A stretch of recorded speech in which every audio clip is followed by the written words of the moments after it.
Welcome back to the channel and welcome back to another quick pick prediction video.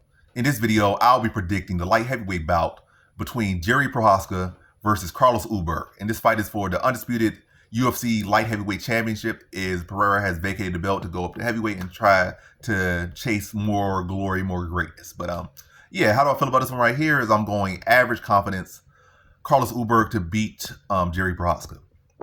So I feel like Ulberg presents a lot of what Pereira presents in this one.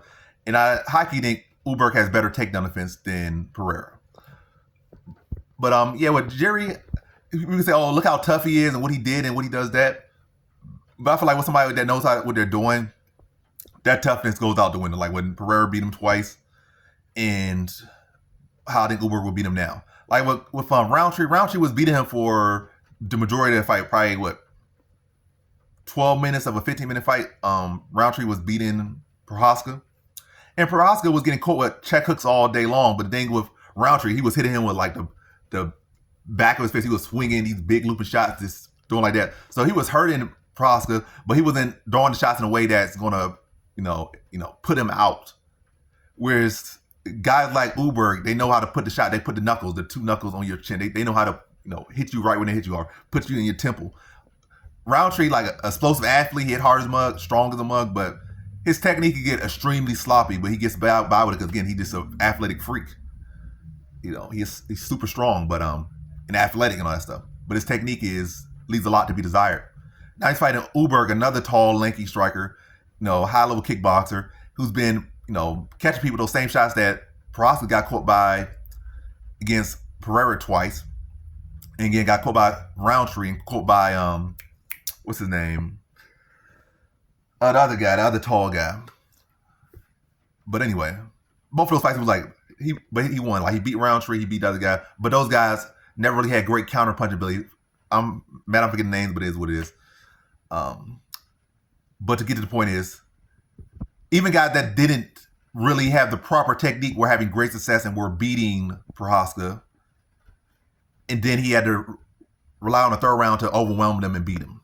And you can say Ulberg, he got overwhelmed and beat by Nzechukwu, but that was a fight in the past. I feel like since that fight, in the Nzechukwu fight, he was trying to run through Nzechukwu. He was getting sloppy. He was overcommitting. And, he got he got his humbling moment. And since then, he started to lock in, pick his shots better, settle down a little bit. And, respect the fighters because, he probably like, I'm a world-class kickboxer. These guys can't hang with me. I'm just going to go out there. The same way with Makhachev. Makhachev got knocked out in his career early because he was going out there. You watched that fight. He was running, doing flying knees, doing jumping switch kicks and swinging with his chin in the air. He got knocked out. He settled down. Ulberg was wasn't respecting the UFC fighters. He was gassed himself up. He got knocked out. But right now, Ulberg, he's not fighting in a way that's going to gas himself out. He's chewing your leg up. He's playing the range a little bit. He's drawing you in. He's countering. He could do that for 5 hours. Like, he's not out there pushing a high-paced fight. And he has an effective counterpunch. He has a good check hook, and that puts people out. And Prochazka does not care about defense to his benefit and to his detriment. Like, he is who he is, and he's going to come for it. He's going to try to make those things happen. But now he's dealing with a guy, just like in the Pereira fight, a guy that can make him pay with his check, a guy who can knock him out and does proper technique with his check hook. He's going to put his knuckles on your chin, not the back of his fist on your chin. He's not going to put his backhand on your chin. He's going to put his knuckles on your chin. And Prochazka's chin will be high in air, coming forward, getting core check hooks at distance, getting chewed up with leg kicks and body kicks. And he's in there with, again, a world-class kickboxer who's settled into his own right now, who's sharp, and is going to make him pay for his lack of defense and his over-willingness to engage at his own detriment.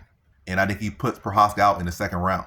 I think he's going to catch him with, chew his legs up, similar to Pereira, chew his body up, and make him pay for the lack of defense and the willingness to get hit to give one. But he's not going to let him get that one. He's going to give him that check hook and be putting him on his butt and put Prochazka out in the second round. So in this one, I have Carlos Ulberg via second round TKO.